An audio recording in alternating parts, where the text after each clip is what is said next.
Did it finally happen? Did Richmond put on a good race? I don't remember the last time Richmond put on a good race, according to fan opinions.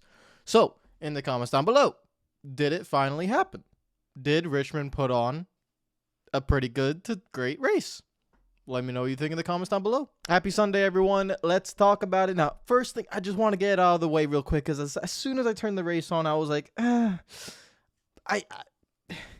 I need this to be a night race for my personal preference, but I understand for TV ratings, they don't want it to be on a Saturday night. But, I mean, TV ratings is going down anyways, so, like, how about we all go down, like, Sugar, we're going down, put a Sugar, we're going down swinging. Like, can we just do it, right? Can we just put it on Saturday night, let the ratings tank anyways, just because for the feel better factor? I don't know. That's just my opinion. I just feel like that Richmond race should always be a night race. I know it's not a night race anymore. I know we don't really have any more Saturday night races other than Bristol night, but I think that might be it. And then maybe like the All-Star race, which is a Sunday night. But yeah, that's really all we got. But personally, for me, I don't know. That just bothered me the whole time I was watching the race. I was like, I need this to be a night race. But other than that, new package seemed to have worked at least. I mean, I don't know about you guys, but I thought that's kind of what you want from a short track race. Before I go any further, I want to give a shout out to all our Patreon members as always for supporting the channel. You guys are the absolute best. Thank you guys as always for supporting the channel. You guys are the best. I literally said the same thing twice, but you guys know it. I'll say it for the third time anyways. You guys are the best. Let me know what you think in the comments about the race. Really, today kind of, again, like the whole season has like, to me, a similar path. And the races, the on-track product, in my opinion, for the majority of the season, has not been an issue. I really don't think it has. And today, I wonder. I don't know if Gluck is going to be able to do his poll because Twitter is like changing stuff, and it's kind of a little bit more difficult. But if he were to do his poll, I would assume and guess that the yes percentage would be above 80%, above 85%. It felt like a really good race to me. And it felt like there were comers and goers. There wasn't a single dominant car. At one point, it looked like William Byron was dominant. At another point, it looked like Denny Hamlin was dominant. At another point, it looked like Martin Truex Jr. had a really strong car. At another point, it looked like Kyle Larson, who was able to pass the 24 for the first time in like stage 2. Oh, it looks like Kyle Larson has a really strong car. And then he gets damage on pit road when under green flag stops, when he was, Daniel Suarez was trying to come into his box and Larson was trying to come out of his box. And that kind of affected him for the majority of the race. The Gibbs guys, a lot of the Gibbs guys, and Hamlin and Christopher Bell. Christopher Bell comes in later on in the final stage, and he takes over the lead. And so there was no one dominant driver. There was no one dominant team. You really had 5 to 6 guys up there. You had Denny Hamlin. You had William Byron. You had Kyle Larson. You had Christopher Bell. You had Martin Truex Jr. Is that 5 or 6? I don't know. Well, you had a lot of guys up there. You had Ross Chastain. Okay, I don't think Chastain really ever led a lot of the race, but he was there in the top 5 for the majority of the race. And these, 5 to 6 to 7 guys, Kevin Harvick was up there trying to battle it out as well. We're up there trying to see what you got. And strategy played a part in it. Pit stops every 45 laps essentially because of tire wear and tire fall off. It was a really, really solid Richmond race. I would have maybe liked a little bit more strategy. The stages and the cautions kind of broke that up. It was kind of simple. You just run your tires down to a certain point. You pit. It was really when you decided to pit. Do you wait a few laps like Denny Hamlin decided to do, and that gave him the stage 2 win because he had a few lap fresher tires towards the end of stage 2 where he was able to run everyone down, pass Christopher Bell with only a few laps to go in stage 2, and win the stage? Or do you pit early like William Byron like William Byron was trying to do the majority of the race and kind of just get, fresh tires and just keep going? That was the interesting part of it. But overall, with the actual racing product, no issues whatsoever. I thought that was a really, really good Richmond race. I feel like I could remember Richmond races in the past where I fall asleep. Like, I kind of get really bored and tired. I never got bored of this race. I was there watching the whole time. I was always intrigued because there was always someone in the field doing something, whether it be speeding penalties like with Denny Hamlin on 2 different occasions actually, or Ryan Blaney and him, and then having trouble back there with Josh Berry early on in the race, and then also for Ryan Blaney having a pit stop mistake where the wedge was stuck in the back of the car. So there was always, I felt like there was always something going on throughout the majority of the field. There was always a storyline. There was always someone coming or going, or someone fighting back from a penalty, or the leaders changing, or different strategies. Always felt like something was going on. So the racing product to me was really, really good. But again, let me know what you think in the comments down below. Maybe sometimes this year I've been a little bit too positive on races, but this one felt like a really good race. I don't feel like I'm being too positive. Like if I had to rate it, that's a 9 out of 10 to me. Close to a 10, not a 10. 9 out of 10. A 10 out of 10 has to be a very memorable race. I'll give that a 9. I thought it was awesome. I like it because I've always liked Richmond, and I feel like the last few years it hasn't been able to put on a good product or a good track product. And today felt different. Today felt like it was actually a really good race. But the thing is, ratings are going to go down. It's a good race. You're probably saying it's a good race. The drivers are probably saying it was a fun race. The fans who were there probably said it was a fun race to watch. But the ratings are going to go down. And my whole point here is that, as I've thought throughout the whole season, the on-track product is fine. I've been saying this all season. It's good. I don't think there's really that much of an issue with the car or the tracks that we're going to or anything. I think it's fine. I think it's good.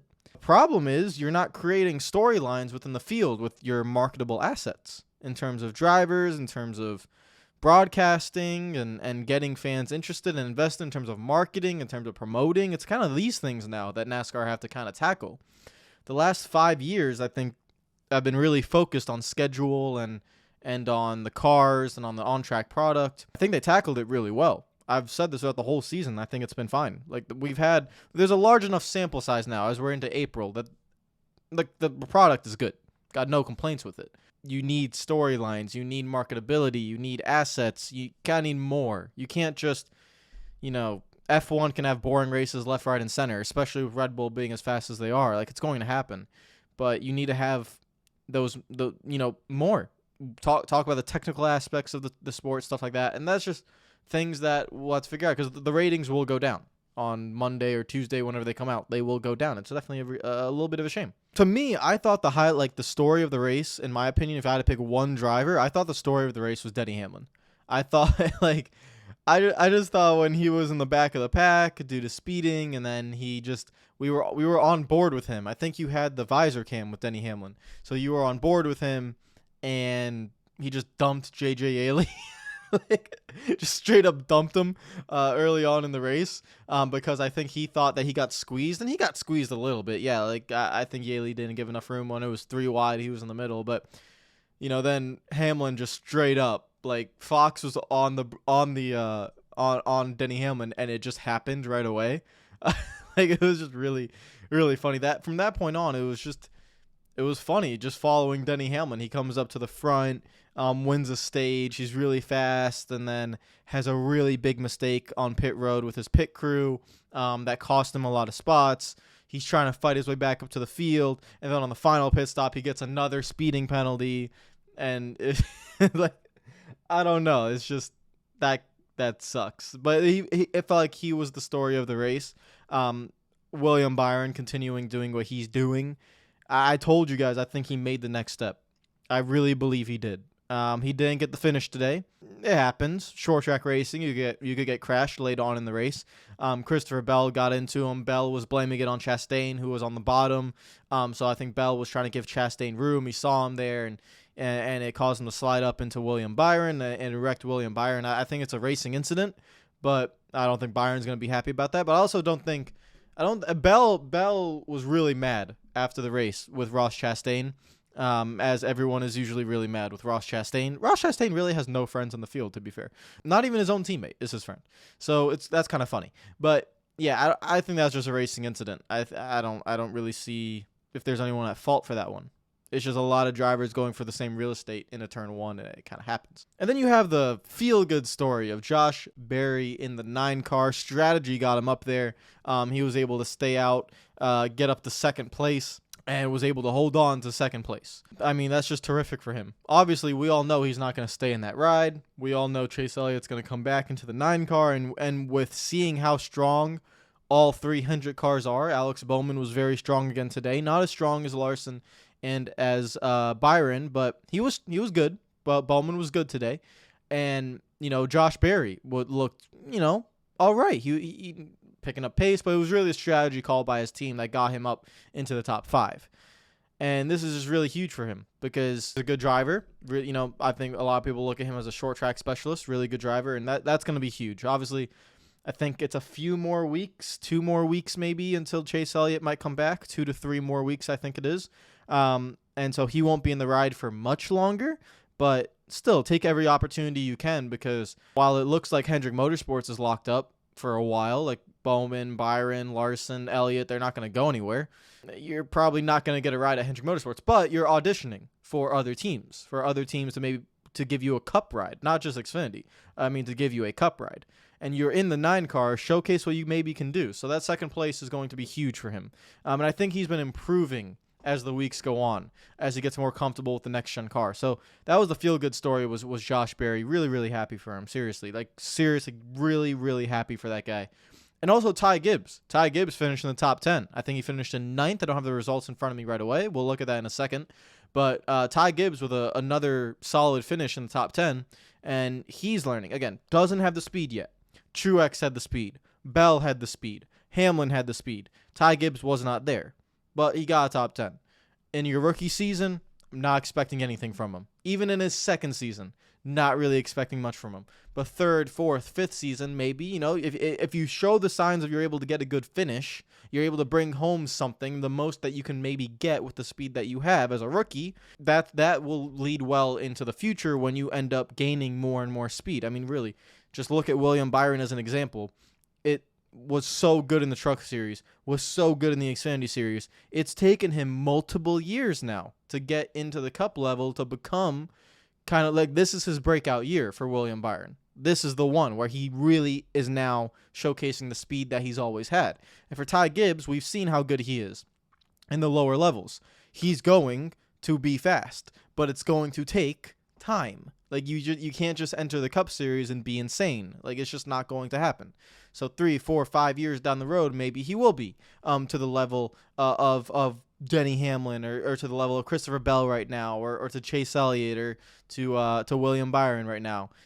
Kyle Larson's a very special circumstance. He's very, very, very, very, very, very talented. So we'll see. But another really good run for Ty Gibbs as well. And now we can pull up the race results. So we have Larson, Berry, Chastain, the 3 Chevys rounding at the top 3. Christopher Bell finishes in 4th. Kevin Harvick carrying SHR again. It's gonna be kind of crazy what what happens. I know people have talked about this. I know Darian obviously has talked about this as well on YouTube and on Twitter. Yeah, what happens when Kevin Harvick leaves SHR? Because it's a little bit ridiculous how much he has to carry that team. And it's not a surprise. I'll be the first. I'm honest. I don't rate Eric Almirola. So yeah, I just don't. He's been in that ride for a while. I don't rate him. I don't rate Chase Briscoe as highly as maybe others do.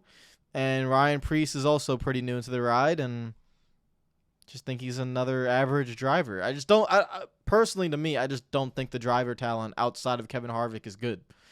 Not trying to be again disrespectful.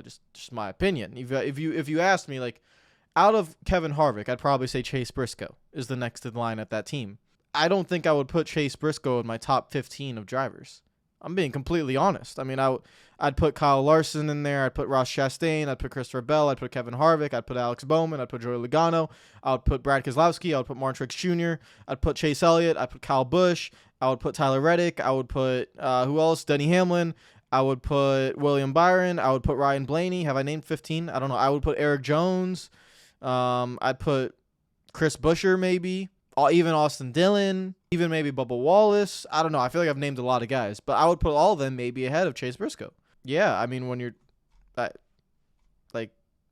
you're not supposed to really do much if there's a lot of other guys just naturally better than you. So, there's 37 guys out there. You can't all be finishing in the top 5. So, yeah, I'm not trying to be rude. It's just, it is what it is. Kevin LePage was never as talented as Jeff Gordon. Kind of just knew that. But he had the Extends car. And then he would go down, after 8 laps in the race. But it was still funny. Okay, but back to the race results. Michael McDowell, fantastic, fantastic result in P6. Don't ask me how he got there. I don't know. Guys, sometimes I just don't pay attention to certain drivers. I try to pay attention to as much as I can. I don't know how Michael McDowell got the 6th. Joey Logano in 7th performed a little bit better for Penske. He looked a little bit stronger early on in the race and then kind of fell off a little bit. But for Penske Racing, still there needs to be more from Cindric, from especially I think from Ryan Blaney. But again, he had issues throughout the race. But even when he wasn't having those issues, he wasn't up to the front. So yeah, Penske still needs to pick it up. It's very clear Logano's been carrying Penske at the moment. I'm definitely disappointed a little bit in Blaney's performances in just terms of raw speed. Again, you can't control what happened on pit road, but in terms of raw speed, I think Blaney needs to be a little bit better. Alex Bowman in 8th, Ty Gibbs, like we talked about, in 9th. Brad Keselowski rounds home the top 10. And then the rest of your results with Truex, Briscoe, Almirola, Kyle Busch, Todd Gilliland, Reddick, Chandler Smith in the 13 getting a 17th place result. Very good for him. Ryan Preece, Harrison Burton, and Denny Hamlin after the speeding penalty comes home in 20th place. So yeah, like I said, 9 out of 10. I think Bristol Dirt is next week on Easter. So that's going to be a race where you kind of really don't take anything into account for the rest of the season. It's like an exhibition, in my opinion. Just have fun with it, see how it goes, and hopefully everyone enjoys next week. I will see you guys tomorrow for another video, and this week's going to be very busy. You expect some golf on the channel. Hopefully you guys support that. Please do. If you do see some golf videos on the channel with that new PGA Tour game coming out, I'm a very big fan of golf. I played golf all my high school years. I played golf. I haven't played recently, but I'm very big into that. So very excited for this new game coming out. The Masters is this week as well. So please support the channel. I'll be venturing out and doing some different things. Obviously, I'm still going to do NASCAR stuff, but I just want to test the waters and do different things as well. So please watch, please like, please support. Follow me on Twitter if you're not already, and I will see you guys tomorrow. Take care of yourselves. Peace out.